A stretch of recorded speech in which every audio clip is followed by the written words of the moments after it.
കഴിഞ്ഞാലും മുസ്ലിം മതപഠനത്തിന് വേണ്ടി നമ്മുടെ മദ്രസകളുണ്ട്. അതേപോലെ തന്നെ നിർബന്ധിതമായിട്ടും അവർക്ക് കുട്ടികൾക്ക് മദ്രസയിൽ പോകണം. ക്രിസ്ത്യൻ മതപഠനത്തിന് എല്ലാ സൺഡേകളിലും വേദപാഠുണ്ട്.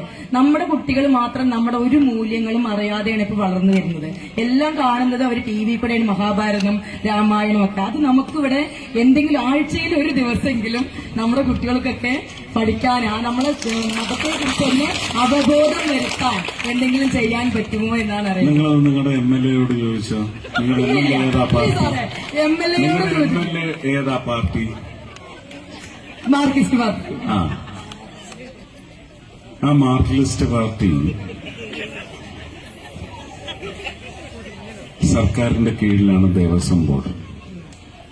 നിങ്ങളിത് ന്യായമായിട്ടും അദ്ദേഹത്തിന്റെ വീട്ടിൽ കയറി ചോദിക്കേണ്ട ചോദ്യമാണ്.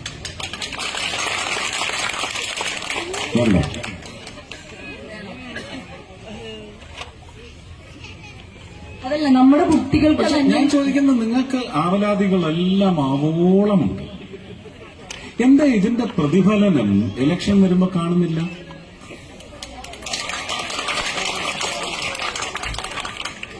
കഴിഞ്ഞ തവണ കിറ്റ് തന്ന് നിങ്ങളെ പറ്റിച്ചെങ്കിൽ അതിൽ നിന്ന് പാഠം ഉൾക്കൊണ്ടുകൊണ്ട് ഇത്തവണ കിറ്റുമായി വന്നാൽ അവന്റെയൊക്കെ മോന്തയ്ക്ക് വലിച്ചെറിഞ്ഞു കൊടുക്കണം. കയറാണോ? ഇല്ലെങ്കിൽ നിങ്ങളെ ആർക്കും രക്ഷിക്കാനൊക്കത്തില്ല. ആർക്കും രക്ഷിക്കാനൊക്കത്തില്ല.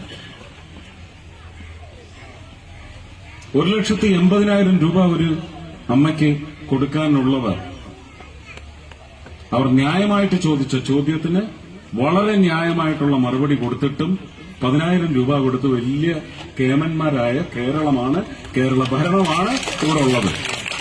ഓർത്തോളണം. ഇനി ആ 1,70,000-ന് ആ അമ്മ എത്ര തവണ കയറിയിറങ്ങണം?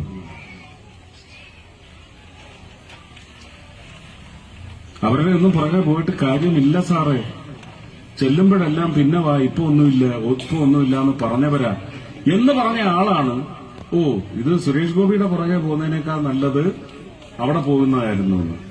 ആ നുണയൊക്കെ വെളിവായിട്ടുണ്ട്. പക്ഷെ ആ അമ്മയെ ഞാൻ കുറ്റം പറയുന്നില്ല. അവരെ പറഞ്ഞയച്ചതാണ്.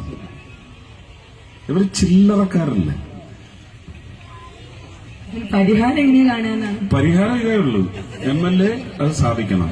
ഇല്ലെങ്കിൽ അത് സാധിച്ചു തരുന്ന ഒരു MLA നിങ്ങൾ ഇവിടുന്ന് തെരഞ്ഞെടുക്കുക. MLA മാത്രം തെരഞ്ഞെടുത്താൽ പോരാ, ഒരു ഭരണം ഇവിടെ വരണം. എല്ലാവർക്കും തുല്യത വരും. മദ്രസയും നടക്കും, കാറ്റക്കിസം ക്ലാസും നടക്കും, വേദപഠനവും നടക്കും.